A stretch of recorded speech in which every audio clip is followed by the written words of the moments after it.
Vamos a darle la bienvenida a nuestro primer invitado el día de hoy. Es un analista en conflictos armados, es el profesor Jaime Fajardo Landaeta, quien está con nosotros esta mañana. Buenos días, profesor Jaime Fajardo, ¿cómo le va? Gracias por estar en ASB Noticias Colmundo Radio. Pues buenos días, un saludo a todos ustedes, a quienes nos escuchan. Voy a arrancar, doctor, porque el señor Zeus, que se voló de Cúcuta, que es un excoronel, que no se sabe hoy la fortuna que tiene, pues mire lo que pasó en San Francisco. ¿Cuál es su opinión frente a ese tema y esa franquicia que se está creando con el Clan del Golfo?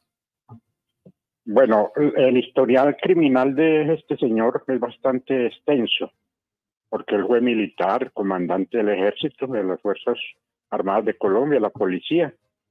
Y en ese periodo en que él lo fue, estuvo en varias brigadas, en varios territorios del país, y allí tuvo enlace permanente con los paramilitares.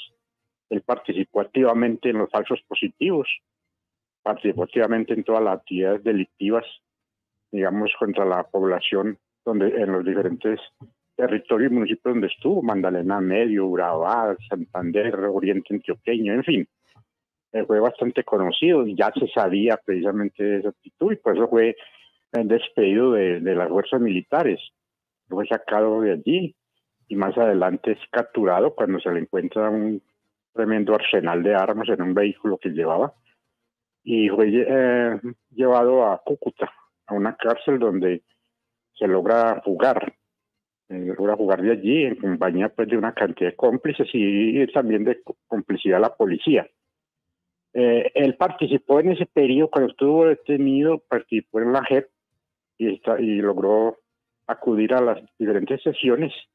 Allí empezó a relatar toda su actividad criminal, a señalar responsabilidades, a dar información, pero todo se vio truncado cuando efectivamente se fuga de la cárcel y ahora pues realmente se da con él y con los hombres bajo su mando. Estaba creando el Frente Magdalena Medio del Clan del Golfo. Ya tenía un nivel de rango bastante alto, pero su responsabilidad en toda esta historial criminal ha sido inmenso y se dio de baja en este enfrentamiento que tuvo el fin de semana en el Oriente Antioqueño.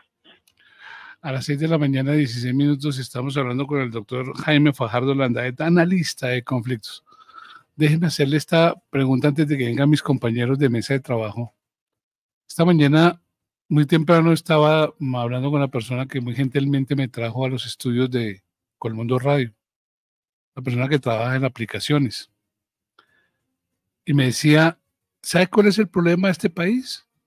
Ni siquiera la guerrilla, ni siquiera es el Clan del Golfo, ni siquiera son la delincuencia común. ¿Sabe cuál es el mal de este país? ¿Cuál? El CBY. ¿Cómo voy yo ahí? ¿Puede pensar lo mismo usted, doctor Jaime Fajardo? En la historia del conflicto en Colombia hemos encontrado demasiada corrupción, infiltraciones, demasiados problemas en la fuerza pública, pero yo también creo que eso se ha venido poco a poco corrigiendo. No hay actividades exentas en todo eso y en la administración pública en general. Pero también hay que decirlo que el papel que tiene en este momento la delincuencia organizada, los grupos ilegales, el llamado que ha hecho el gobierno ha sido poco atendido por estos grupos, y el gobierno en cierta manera también ha caído en improvisaciones que han favorecido de una u otra forma su accionar, pero la búsqueda de la paz y la reconciliación es un hecho importante en el país. Hay que continuarlo aún con todas las dificultades, pero tiene razón usted en decir que efectivamente este fenómeno pues que hay de penetración, de búsqueda del dinero fácil, de la lucha por tener posiciones sociales a costa de la ilegalidad es muy frecuente y lleva al incremento de la criminalidad. 6 de la mañana, 17 minutos. Germán René Jiménez.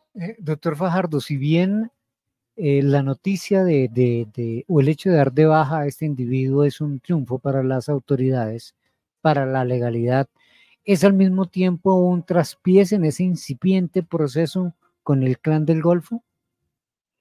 No, con el Clan del Golfo se está tratando de establecer puentes de diálogo, pero no hay negociación, no hay en este momento instalada una mesa, no hay un compromiso. Se sabe que pues, yo conozco la historia de Chiquito Malo. El hombre pasó por el EPL, pasó por los Castaño, pasó por una cantidad de historial criminal. Tiene mucha experiencia en ese campo, en el narcotráfico, en homicidios, en desplazamientos. Y todos sabemos que no es fácil con estos jefes una negociación, y sobre todo que para ellos es un sometimiento a la justicia, que por lo demás no ha salido todavía el proyecto de ley presentado al Congreso. Entonces eso tiene sus dificultades, porque muchos querrán, lo han expresado abogados, no, es un reconocimiento político. Ellos no se levantaron en armas contra el Estado, ellos no se levantaron en armas respetando el derecho internacional humanitario. Y es una organización criminal que está al servicio del narcotráfico y de la delincuencia en todos los terrenos. Entonces, aclarar todo eso antes de comenzar una negociación es muy importante. Eso es lo que se está haciendo y esperemos que esto se logre. Ellos tienen esa salida, por muy fuerte que sean. Esa es la experiencia que yo he tenido durante estos, digamos, 40 años de análisis del conflicto. Hombre, uno ve que de todas maneras así se mantenga el ciclo criminal, pero unas estructuras crecen, acumulan riqueza, dominio territorial, pero necesariamente desaparecen. Eso ha pasado con los carteles, una cantidad de organizaciones, pero lo que hay que romper es el ciclo, de que desaparezcan, pero no surjan otros, no ocupen territorios otros. Eso es lo que nos toca hacer y creo que el gobierno tiene que entenderlo así. Sí, doctor Fajardo, y a propósito de su experiencia y su conocimiento, ¿estaría con esta baja un poco más debilitado el Clan del Golfo, y esa debilidad podría propiciar justamente un avance en ese compromiso inicial de diálogo? El golpe es significativo, porque es que esta persona, Zeus, tuvo desde muy temprano relaciones con los Castaño, con gente que ha sido incluso extraditada, con diferentes, digamos, enclaves del Clan del Golfo, y le conoció otro puesto de proceso, y ahora tenía, pues imagínense, estaba al frente de construir, de consolidar la estructura de Magdalena Medio del Clan del Golfo. Es significativo, pero no podemos llamarlo a engaños. Esta organización es una organización muy fuerte.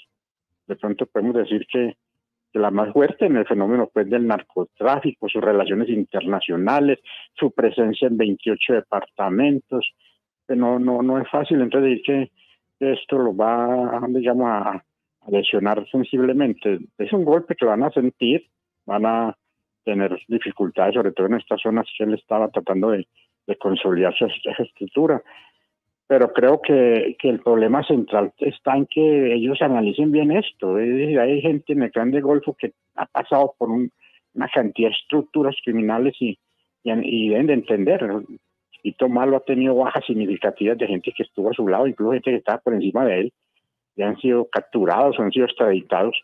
Y creo que llegó la hora pues, de entender que este es el momento pues, de meterse en todos estos procesos. No son fáciles porque usted sabe la ilegalidad, esa cadena delictiva, esas rentas ilegales son numerosas y no van a abandonar esta fácil. Doctor Fajardo, quiero que usted nos dé su concepto general del país. Disidencias de las FARC en julio amenazaron la seguridad de la realización de la COP16. Recientemente el presidente Petro suspendió el proceso de paz con el ELN. Hace unos meses la comunidad campesina retuvo soldados en el Guaviare. En algunas regiones de Colombia se ha evidenciado que los grupos subversivos tienen más tecnología o desarrollada más tecnología que incluso la fuerza pública. ¿En qué momento está la seguridad del país y cuál es el panorama? ¿Podemos hablar medianamente de paz o de cese al fuego en un futuro próximo? A ver, la verdad es que el problema se hace por una situación difícil. Digo yo, de pronto ha habido ciertas negociaciones que han tenido dificultades, ha habido problemas estructurales en diseñar, digamos, la planeación de negociación con estos grupos. Yo pienso que la voluntad importante que ha tenido el gobierno también se ha ido truncado con errores que ha cometido algunos de los negociadores y el propio presidente Petro.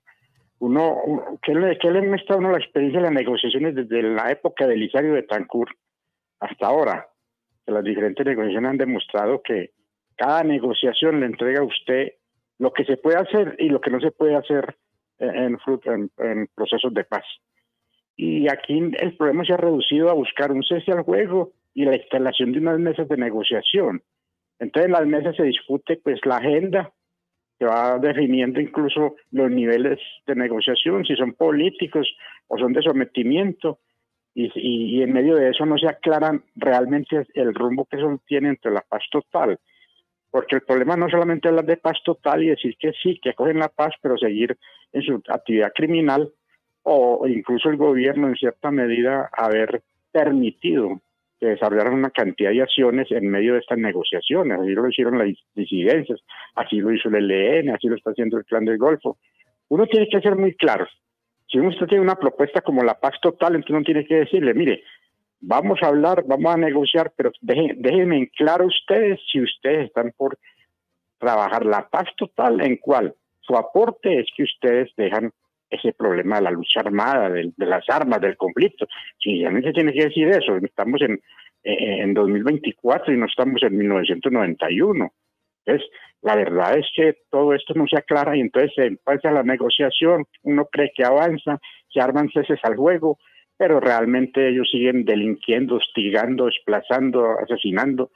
Esas cosas, si no se aclaran de entrada, no tiene futuro. El ELN ha dicho, incluso en la negociación, nosotros sí vamos a estar por la paz, tenemos un año conversando, pero nosotros nunca nos vamos a desmovilizar ni entregaremos las armas, y así le he escuchado también a la gente de la disidencia. Entonces, ¿para dónde va eso?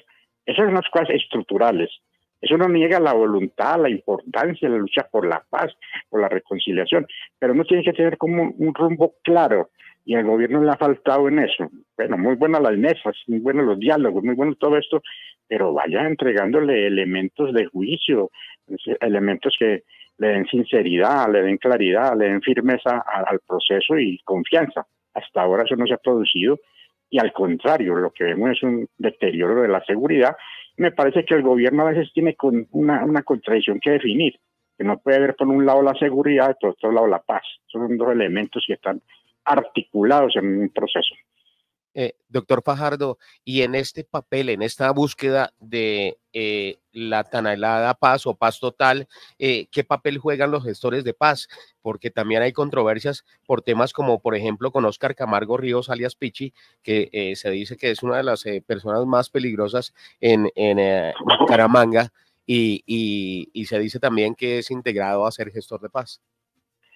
Mire, todos estos gestores de paz se han nombrado el gobierno, entre ellos Salvatore Mancuso y otra gente pues que está en estos momentos supuestamente trabajando esas tareas, tienen que producir acciones, productos muy concretos, no solamente ante el gobierno y ante la opinión pública, sino ante la justicia.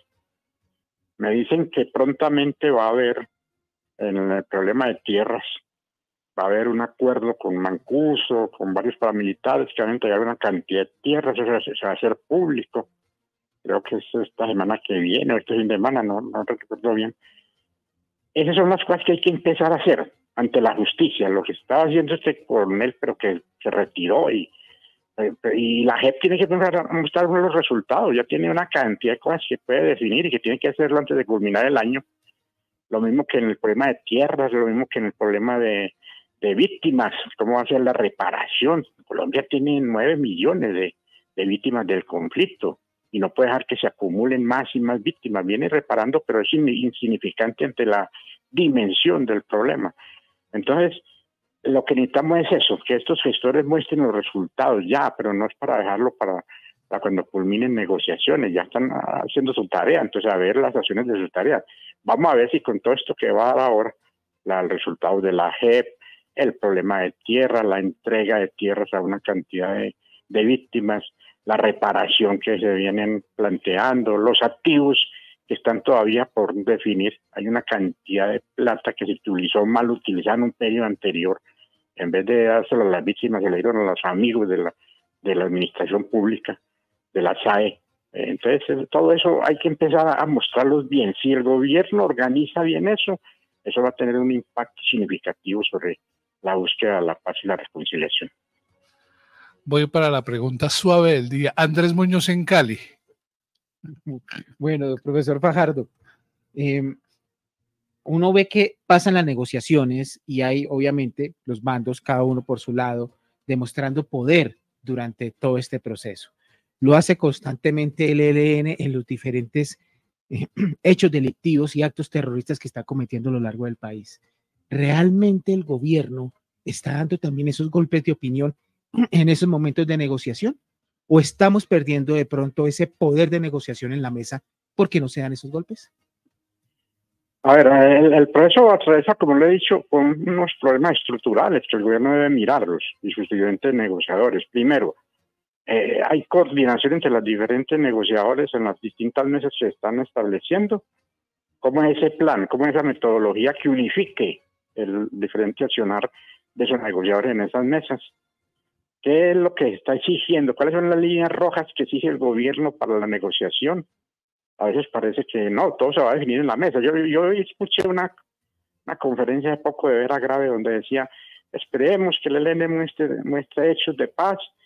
Ellos estarán, digamos, del lado de tener, digamos, la pelota en la cancha y nos dirán en qué momento volvemos a la mesa. Yo creo que no es así. Lo que hay que decir al ELN, mire, señores, ustedes definitivamente se van a meter a un proceso de paz, van a trabajar por las transformaciones, los cambios y las reformas que el gobierno está planteando, y sobre eso ustedes garantizan que, bueno, discutimos una agenda, pero vamos a llegar a un punto de no retorno donde ustedes como estructura militar desaparecen o no. Y ella dice que eso se deja para discusión de la mesa. No, yo creo que el gobierno tiene que diseñar bien eso, tiene que volver de nuevo a analizar todo eso y unas exigencias muy claras a los grupos ilegales. Hay una compañía en este momento de Naciones Unidas, de la comunidad internacional. El proceso de paz es analizado por una comunidad internacional que quiere aportar en todos los terrenos a estos procesos, que va de la mano. Ahí se quiere más apoyo internacional que la que tiene aquí en el propio país. Pero todo eso hay que canalizarlo vía de que haya certeza, vuelvo a insistir, en que esto va a llegar a buen puerto.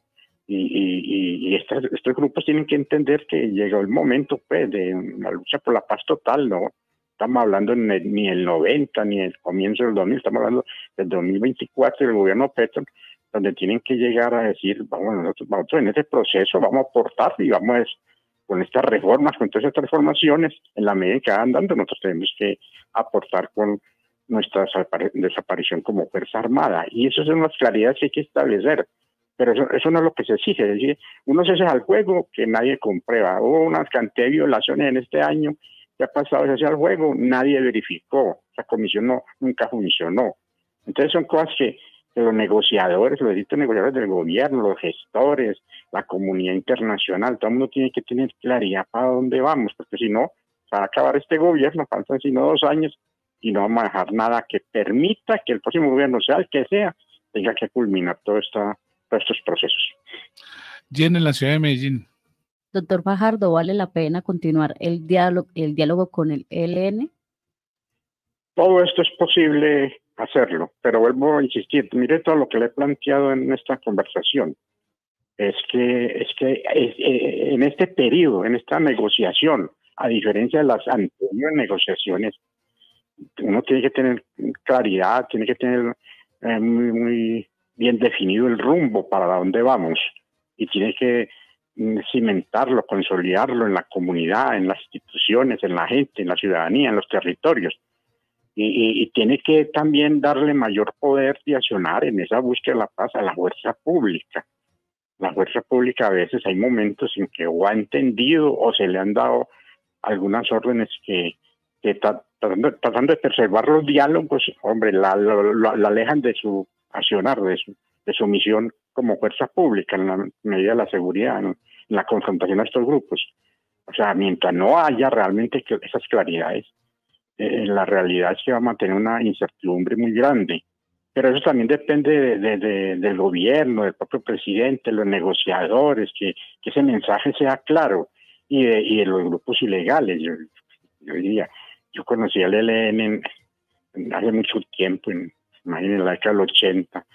Estuve con ellos en procesos de acercamiento, después estuve en Cuba en las negociaciones y a veces el discurso de Antonio García es como el mismo, como si no se hubieran movido, como si esto no hubiera cambiado.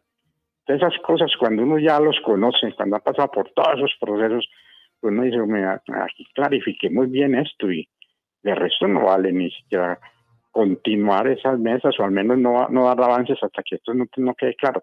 Cuando eso quede claro, cuando se empiecen a trabajar de fondo todas estas reformas, todas estas transformaciones que está planteando el gobierno, que hasta ahora también no han sido muy acertadas pues en el tránsito por el Congreso, por los partidos, y hay hasta desconocimiento de cuál es la profundidad de ese cambio que plantea el presidente, pues hasta que no tengamos claridad y la opinión pública no entiende, no maneja a fondo esto, y mientras no exista también el acuerdo nacional de que tanto se habla pero nada se concreta, vamos a tener estas dudas que usted me expresa en su pregunta.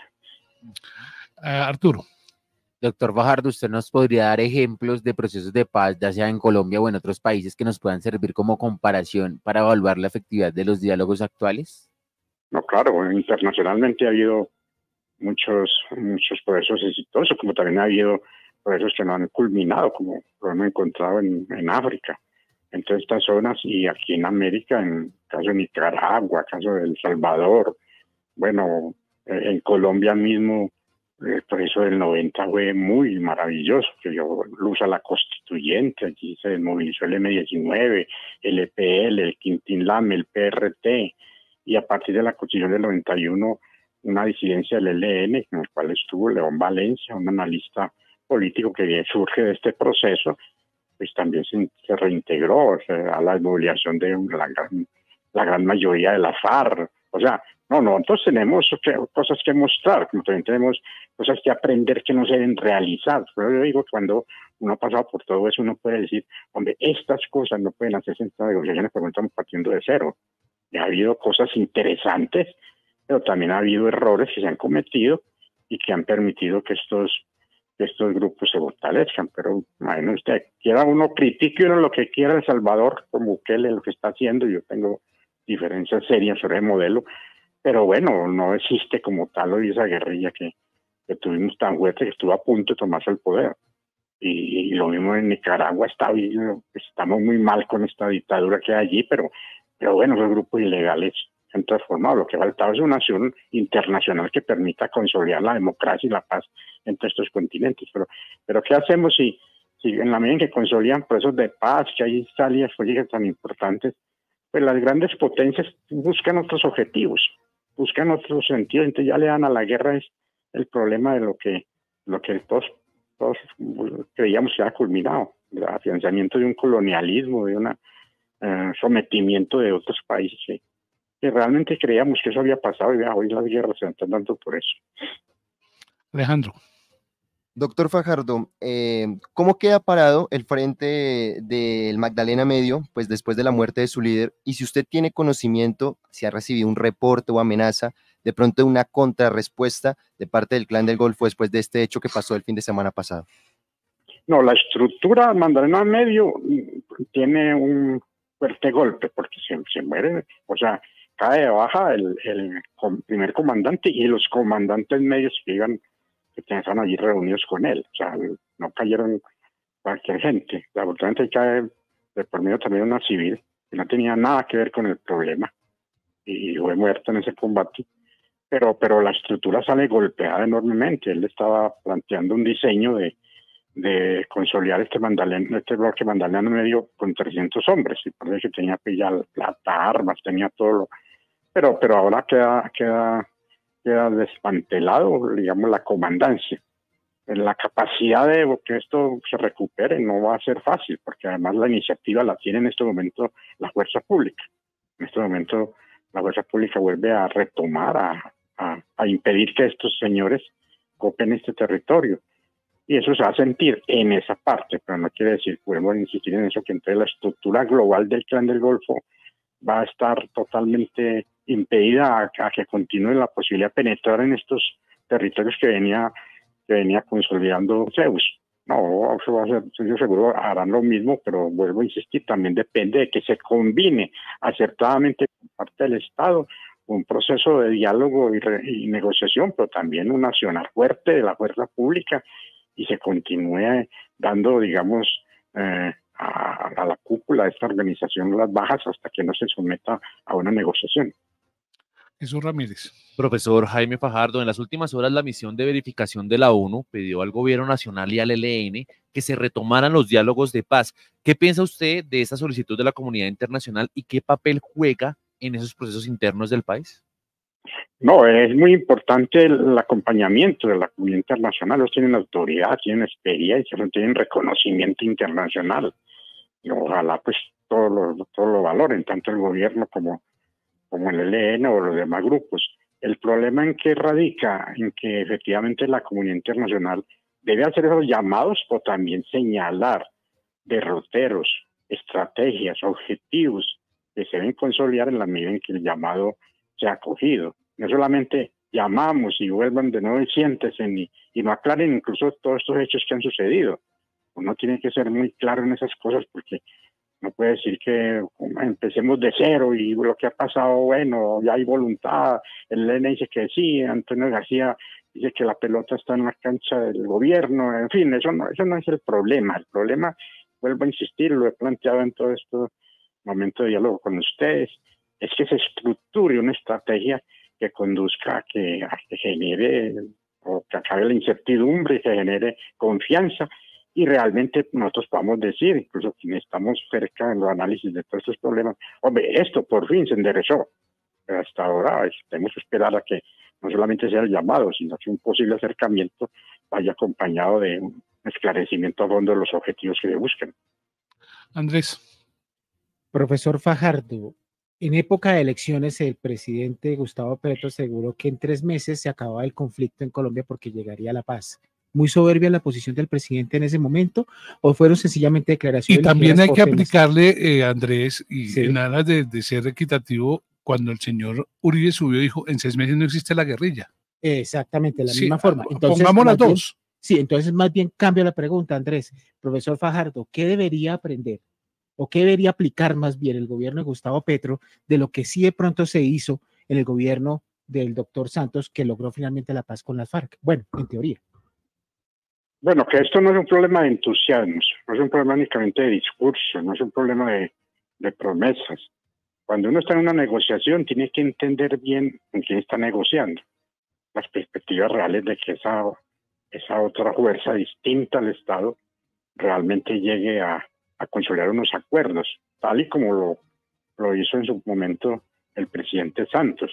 Tuvo que diferenciarse de sectores del establecimiento, como era en ese momento el uribismo, donde él procedía, tuvo que diferenciarse claramente para poder consolidar esa negociación, pero tuvo que darle tiempo porque efectivamente, y lo otro que es muy importante, recuerde que en el periodo del presidente Santos hubo un elemento que contó mucho, fue los golpes significativos a la cúpula de la FARC. Cayeron los principales cabezas de la FARC, unos frentes muy fortalecidos fueron acabados por las fuerzas militares. O sea, hay que saber combinar eso. No quiere decir de que constantemente pues hay que estar mostrando los dientes en la parte militar.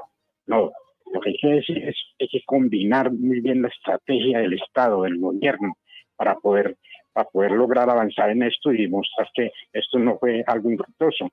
Entonces, eso es lo que hay que decir, lo que hay que señalar son todas esas cosas para poder sentarse uno a definir algo que va a tener un fin claro en este gobierno, porque el objetivo es que se den procesos muy avanzados, pero en este gobierno, para que venga el otro gobierno, sea el que sea, y logre mantener esa apuesta por la paz. Pues si no, vamos a seguir reciclando el conflicto, y esto es lo que menos quiere el país.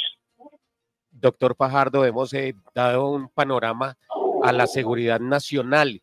Quiero aprovechar su sapiencia, su conocimiento para hablar un poco de la seguridad local. ¿Qué podemos decir de que antes a una persona lo robaba otro transeúnte y hoy en día se ve que en la delincuencia hay cartel de patinetas, hay robos a establecimientos, pero organizados por bandas como el Tren de Aragua, los Satanás, los Paisas, los Pereiranos, los Lucky, los Maras. ¿Qué podemos decir de la inseguridad o de las bandas criminales a nivel local?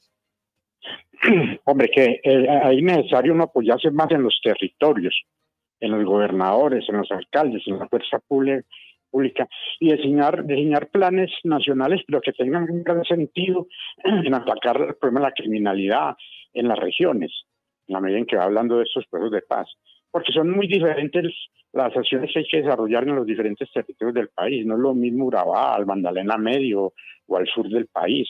Hay presencia de unos grupos que en algunos momentos tienen características muy particulares.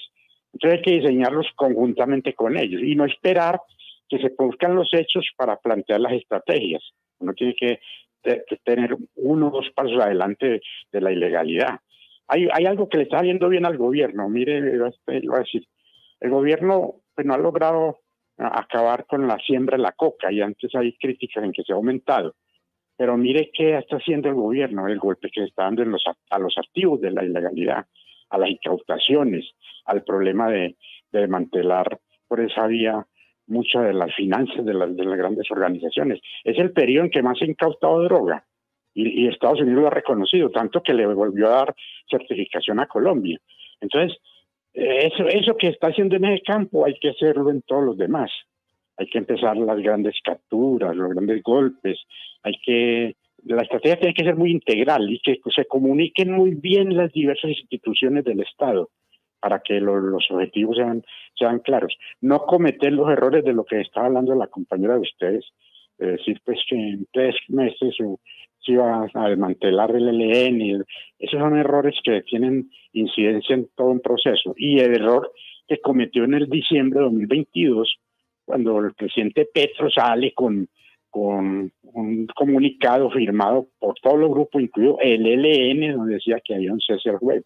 No hay una tan apresurada, cuando ni siquiera se había hablado con el ELN. Eso fue chistoso, mejor dicho, y se puso en ridículo pues al gobierno nacional. Entonces, todos esos errores hay que analizarlos muy bien, hay que, digamos, pasarlos por un proceso donde uno diga, tiene que haber claridad, y vuelvo a insistir, con estos grupos cuando se sienta uno a negociar, es porque mínimamente usted sabe para dónde va eso. Si usted no sabe ni siquiera para dónde va eso, y la mesa es la que tiene que entregar la agenda o el faro que ilumine ese proceso, pues estamos muy mal de entrada. Eso es lo que hay que superar. Le quiero agradecer mucho al doctor Jaime Fajardo Landaeta, analista de conflictos, este diálogo con ASB Noticias y en Colmundo Radio, a propósito de lo que nos duele en este país, el conflicto. Pero déjeme hacer una pregunta final y ojalá me pueda ayudar con una respuesta muy corta, doctor Fajardo. ¿Cuántos grupos hay hoy en este conflicto que tengan ideales? Porque lo que uno se demuestra a sí mismo es que estos grupos ya no son ideales, son negocio y es narcotráfico. Bueno, hay que señalar que hay una diferenciación que hace el derecho internacional humanitario, que le da categoría política de negociación a determinados grupos cuando se entienda que estos se han levantado en armas contra un Estado, porque allí no han existido las condiciones propias para trabajar por unos objetivos claros de ampliación de la democracia, de mayor reconocimiento de todos los derechos de la gente, en fin. Ahí eso está claramente planteado, se ha procesado, y ya la comunidad internacional y el derecho internacional humanitario entrega pautas sobre eso. En Colombia eso hasta ahora se le ha entregado como perspectiva al ELN. El ELN no de todas maneras tiene relación con el narcotráfico, con las rentas ilegales, sí. En las guerras ha habido siempre, eso lo va a haber ahora y lo ha existido siempre, de que grupos armados que tienen reconocimiento político acuden a determinadas finanzas ilegales, muchas veces la droga, otras veces ha sido otro tipo de finanzas criminales. Ya ese no es el problema. Entonces, si ustedes están metidos en narcotráfico, no tienen negociación porque están con el narcotráfico. Es que incluso ya los grupos ilegales ahora decir que van a vivir del secuestro o de la extorsión solamente, eso es imposible. La guerra llega a ciertos niveles donde la inversión que requiere esta guerra, desafortunadamente, hablando de eso, tiene que ser uno muy claro, va incluso más allá de esas finanzas ilegales que tienen todo el rechazo y repudio de la gente. Entonces requieren otras fuentes de financiación, eso es así. Mientras exista la guerra, vamos a tener esa combinación, desafortunadamente, pero uno en esa guerra tiene que saber diferenciar en quiénes pueden ser organizaciones que incluso a nivel internacional o nacional les han reconocido cierto carácter político y quienes no. Está el ELN, están parte de las disidencias, porque no todos, pero ahí no se puede meter al Clan del Golfo, ni se pueden meter los paramilitares, ni pueden meter las bandas criminales. Hay esa negociación incluso en el Valle de la Borrá con unas bandas que tienen incidencia en Bello, algunas en el Oriente Antioqueño y que tienen 30 o 40 años de existir en esta región. Pero esas serán una política de sometimiento. Y el gobierno ni siquiera ha logrado pasar la ley de sometimiento que presentó al Congreso de la República. Entonces, mire, todas esas marañas las que hay que estar analizando muy bien y uno no sorprenderse con situaciones de momento, de coyuntura. Entonces, se presenta un hecho de coyuntura y todo el mundo se la acabó, o sea, los grandes medios de comunicación elaborando teorías que no van a tener que ver, ¿no? Hay que acudir realmente a la experiencia, a analizar bien las condiciones para saber si esto tiene realidad o no. Pues sí, incluso continuamos en el conflicto. Hasta ahora hemos continuado en el conflicto, hemos continuado en eso y no nos ha dado resultado. Busquemos fórmulas que en medio de que vamos acabando este problema tan atroz como el conflicto, estos 9 millones de víctimas que nos ha dejado, bueno, todo esto, vamos dando claridad frente a la paz, pero hay errores significativos. Doctor Jaime Fajardo, analista de conflictos, lo seguiremos buscando porque realmente esperamos que algún día se acabe el conflicto en Colombia, pero más allá de que se acabe el conflicto, que los verdaderos actores y personas que están en armas tengan conciencia de que esto se puede buscar la paz. Gracias, doctor Jaime Fajardo. Bueno, muchas gracias a todos ustedes. Un feliz día. Gracias. 6 de la mañana, 50 minutos. Estamos en ASB Noticias, Colmundo Radio.